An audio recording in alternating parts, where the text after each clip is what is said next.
बिस्मिल्लाहिर्रहमानिर्रहीम। अस्सलाम वालेकुम डियर स्टूडेंट्स। हमारे चैप्टर की थ्योरी कंप्लीट हो चुकी है, शॉर्ट क्वेश्चन भी हमने कंप्लीट कर लिए हैं। आज हम एक्सरसाइज के न्यूमेरिकल प्रॉब्लम्स करेंगे। फर्स्ट प्रॉब्लम है, compare magnitudes of electric and gravitational forces exerted on an object whose mass is 10 gram and charge is 20 microcoulomb by an identical object that is placed 10 cm from the first। इसमें एक object दिया हुआ है जिसका आपको mess दे दिया है और चार्ज भी दे दिया है। बाय एन आइडेंटिकल ऑब्जेक्ट यानी दूसरा जो ऑब्जेक्ट है वो भी बिल्कुल इस जैसा ही है। इट मीन्स कि उसका मैस यही है और चार्ज भी यही है, लेकिन दोनों के दरमियान जो डिस्टेंस है या सेपरेशन है वो 10 सेंटीमीटर की है। आर की वैल्यू 10 सेंटीमीटर है। बिल्कुल सिंपल न्यूमेरिकल है। इसमें आपने ग्रेविटेशनल फोर्स कैलकुलेट करनी है और इलेक्ट्रोस्टैटिक या इलेक्ट्रिक फोर्स कैलकुलेट करनी है। ग्रेविटेशनल फोर्स का फार्मूला है F = G(m1m2) / r²। जी ग्रेविटेशनल कांस्टेंट है, बुक में इसकी वैल्यू गिवन है, आपने ये याद भी करनी है। न्यूमेरिकल में फ़िलहाल आप इसको देख के भी सब्स्टिट्यूट कर सकते हैं। और इलेक्ट्रिक फोर्स का फार्मूला है 1/4 pi epsilon not Q1 Q2 / r²। अब Q1 और Q2 दोनों की सेम वैल्यूज़ हैं और इसी तरह से M1 और M2 भी सेम है। जब दोनों आप इलेक्ट्रिक और ग्रेविटेशनल फोर्स कैलकुलेट कर लोगे तो फिर उनकी रेशो लेनी है, क्योंकि कंपैरिजन आपसे कहा गया है ना। तो जो आप इलेक्ट्रिक फोर्स कैलकुलेट करोगे उसको ग्रेविटेशनल फोर्स से आपने डिवाइड कर देना है। सिंपल इसमें हमें मैग्नीट्यूड ही कहा गया है, डायरेक्शन के बारे में क्वेश्चन नहीं किया। तो ये आप कैलकुलेट कर लोगे Fe/Fg। G means gravitational force है। सेकेंड वन न्यूमेरिकल है, calculate vectorially the net electrostatic force on Q as shown in figure. ये फिगर वाला न्यूमेरिकल है, इसमें डायग्राम गिवन होगी। इसमें आपके पास चार्ज Q है 4 माइक्रोकूलम। उससे कुछ डिस्टेंस पे एक चार्ज है Q1, वो 1 माइक्रोकूलम है। दूसरा चार्ज है Q2, वो -1 माइक्रोकूलम है। Q1 पॉजिटिव चार्ज है, Q2 नेगेटिव है। और जो Q चार्ज जिससे आपने force net electrostatic force find out करनी है वो भी पॉजिटिव है।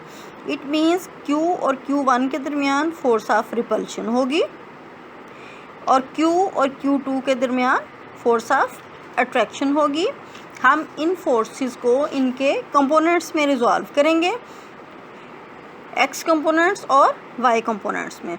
एक फोर्स को हम जो Q1 की वजह से फोर्स होगी उसको हम F1 का नाम दे देंगे, जो Q2 की वजह से होगी उसको F2 का नाम दे देंगे। दोनों फोर्सेस को X और Y कंपोनेंट्स में, रेक्टेंगुलर कंपोनेंट्स में हम रिजॉल्व करेंगे। फर्स्ट ईयर का आप नॉलेज रिवाइज़ करें जहाँ पे हमने रेक्टेंगुलर कंपोनेंट्स पढ़े थे। जो F1 के रेक्टेंगुलर कंपोनेंट्स होंगे वो F1X और F1Y होंगे और जो F2 के रेक्टेंगुलर कंपोनेंट्स होंगे वो F2X और F2Y होंगे। हम रिजल्टेंट का X कंपोनेंट कैलकुलेट करने के लिए F1X और F2X को ऐड करेंगे। इसी तरह resultant Y component find out करने के लिए F1Y और F2Y कैलकुलेट करेंगे। चूँकि चार्ज Q और Q1 सेम चार्जेस हैं, ये रिपेल करेंगे तो जो इनकी रिजल्टेंट फोर्स होगी वो Q से अवे आएगी, तो उसके कंपोनेंट्स हमारे पास आ जाएंगे। इसी तरह से Q और Q2 ये अट्रैक्टिव फोर्स हैं, तो इसकी फोर्स की डायरेक्शन फिर डाउनवर्ड डायरेक्शन में होगी। तो जब हम रिजल्टेंट इसके कंपोनेंट्स लेंगे तो जो Y कंपोनेंट्स होंगे यानी वर्टिकल कंपोनेंट्स वो अपोजिट डायरेक्शन में होंगे, वो एक दूसरे को कैंसिल कर देंगे। फिर हम सॉल्यूशन में भी देखेंगे कि उसका रिज़ल्ट जब हम कंपोनेंट्स में वैल्यूज़ भी लगा के करते हैं तो रिज़ल्ट भी 0 आएगा। Y कंपोनेंट की वैल्यू हम कैलकुलेट करेंगे, वो हमारे पास एड अप हो के आ जाएगी। और इस तरह से फिर रिजल्टेंट मैग्नीट्यूड के लिए हम X कंपोनेंट का स्क्वायर और y कंपोनेंट का स्क्वायर लेके उसका स्क्वायर रूट लेके रिजल्टेंट मैग्नीट्यूड कैलकुलेट करेंगे और उसके बाद डायरेक्शन में आपको पता है y कंपोनेंट को x से डिवाइड करके हमारे पास डायरेक्शन आ जाती है फोर्स की। तो ये न्यूमेरिकल आपने स्टेप बाय स्टेप करना है कि पहले फोर्स F1 कैलकुलेट करनी है। According to Coulomb's law F1 will be equal to 1/4 pi epsilon naught Q1Q over R1 square. अब ये वैल्यू R1 की भी आपको गिवन है और इसी तरह से R2 की वैल्यू भी आपको गिवन है। तो डिस्टेंसेस बस सारे गिवन हैं। यहाँ से F1 आ जाएगा। इसी तरह से सेम इसी तरह से आपने F2 कैलकुलेट करनी है। तो आप देखेंगे कि दोनों की मैग्नीट्यूड सेम है तो सिंपल आप उसे एफ भी कह सकते हैं और यहाँ से फिर आप थीटा कैलकुलेट कर लेंगे। टेंजेंट थीटा होगा, ये डायग्राम से आपने देखना है, perpendicular over base. Tangent theta होता है परपेंडिकुलर ओवर बेस। परपेंडिकुलर की वैल्यू गिवन है 0.8, बेस की वैल्यू है 0.6।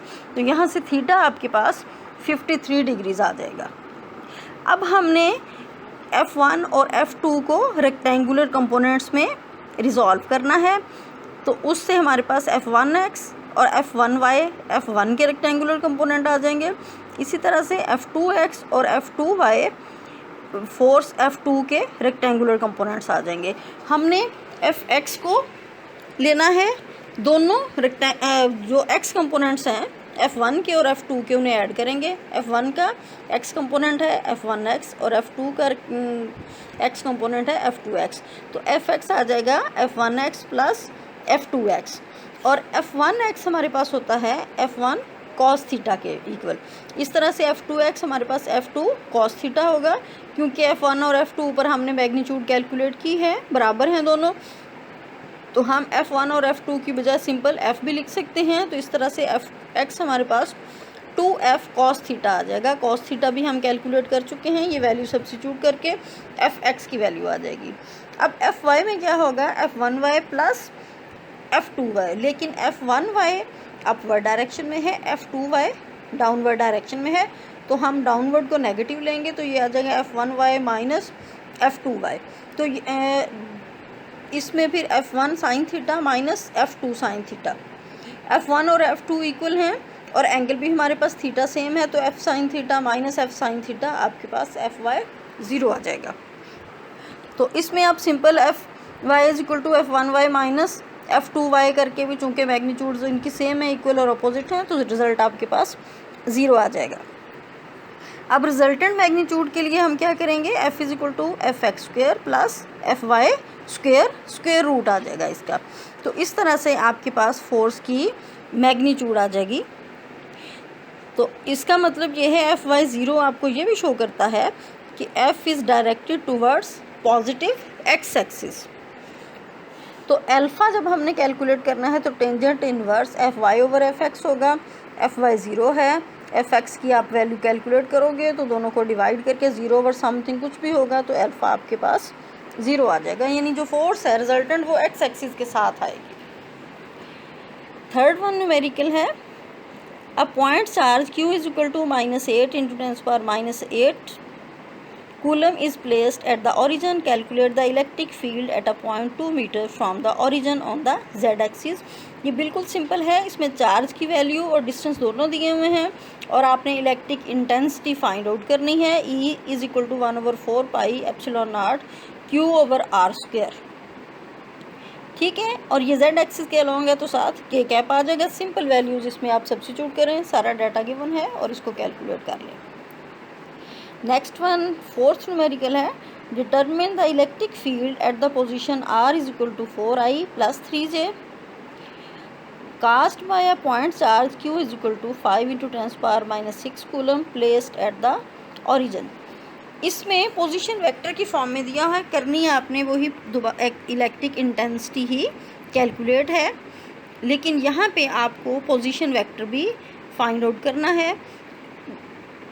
और उस पोजीशन वेक्टर तो गिवन है, इससे यूनिट वेक्टर आपने फाइंड आउट करना है। यूनिट वेक्टर क्या होता है? Vector divided by its magnitude. तो आप इसकी मैग्नीट्यूड कैलकुलेट करोगे, जो वेक्टर दिया हुआ 4i + 3j 4 square + 3 square square root, तो ये मैग्नीट्यूड आ जाएगी। तो यूनिट वेक्टर के लिए क्या करते हैं? वेक्टर से उसकी मैग्नीट्यूड को डिवाइड करते हैं। तो फिर आप डिवाइड कर आर कैप की वैल्यू इसमें लगा दोगे, E = 1/4 pi epsilon naught Q/r² r cap, और आपके पास रिजल्टेंट इलेक्ट्रिक इंटेंसिटी की वैल्यू वेक्टर फॉर्म में आ जाएगी। नेक्स्ट न्यूमेरिकल है, इस जैसी आप एग्जांपल भी कर चुके हो, पहले 4th की तरह आपकी बिल्कुल भी की है, अब 5th जैसी भी। 2 point charges Q1 = -1 × 10⁻⁻6 coulomb and Q2 = 4 × 10⁻⁻6 coulomb are separated by a distance of 3 meter. Find and justify zero field location। जो आपने एग्जांपल की थी ना बच्चों, उसमें दोनों चार्जेस सेम थे, सेम चार्जेस रिपेल करते हैं एक दूसरे को, ये अपोजिट हैं और इनकी मैग्नीट्यूड भी फ़र्क है कि एक चार्ज नेगेटिव है, दूसरा पॉजिटिव है। इट मीन्स इनमें फोर्स ऑफ अट्रैक्शन होगी। तो हम जो पॉइंट लेंगे ज़ीरो फील्ड फाइंड आउट करने के लिए, वो Q1 से परे करके लेंगे कि जहाँ इसकी फोर्स एंड हो जाएगी।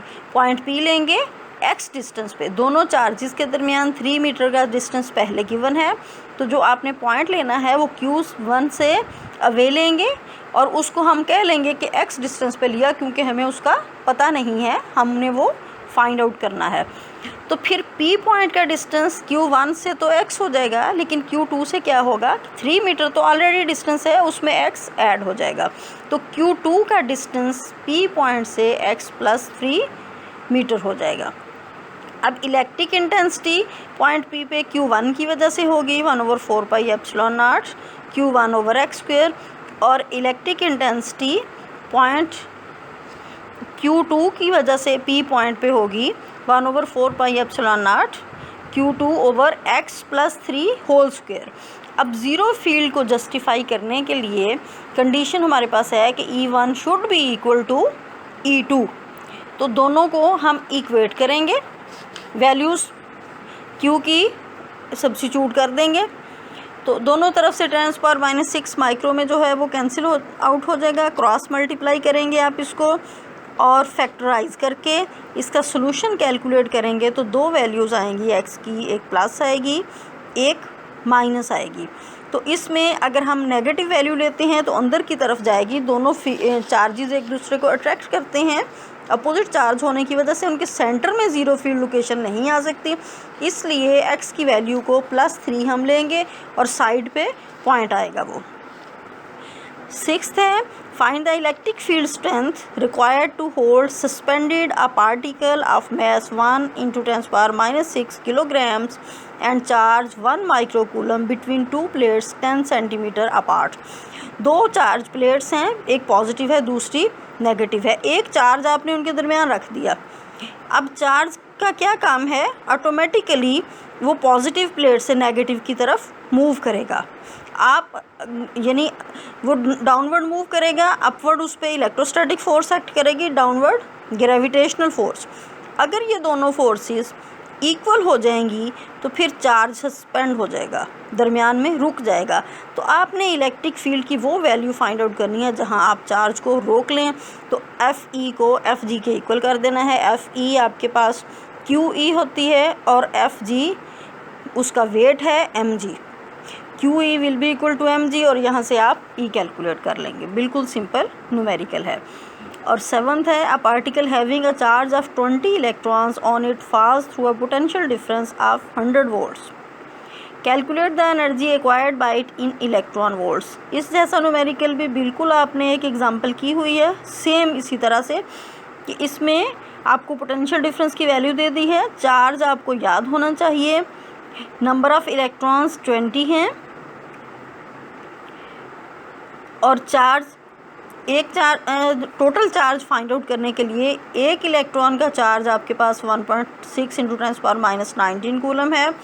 तो n नंबर ऑफ़ चार्जेस अगर आपके पास हैं तो उसको एक इलेक्ट्रॉन के चार्ज से मल्टीप्लाई करेंगे तो टोटल चार्ज आपके पास आ जाएगा Q is equal to N E, N की वैल्यू 20 लगाएं, ई की वैल्यू 1.6 × 10⁻⁻19 कूलम लगाएं, तो Q आपके पास कैलकुलेटेड वैल्यू आ जाएगी। अब फॉर्मूला आपके पास क्या है काइनेटिक एनर्जी का, delta K is equal to Q delta V। Delta V भी दिया हुआ है, Q आपने कैलकुलेट कर लिया है, इसको सब्स्टिट्यूट करके रिज़ल्ट फाइंड आउट कर लें। आज के लिए इतना ही, इंशाल्लाह कल हम न्यूमेरिकल्स कंप्लीट कर लेंगे। अल्लाह हाफिज़।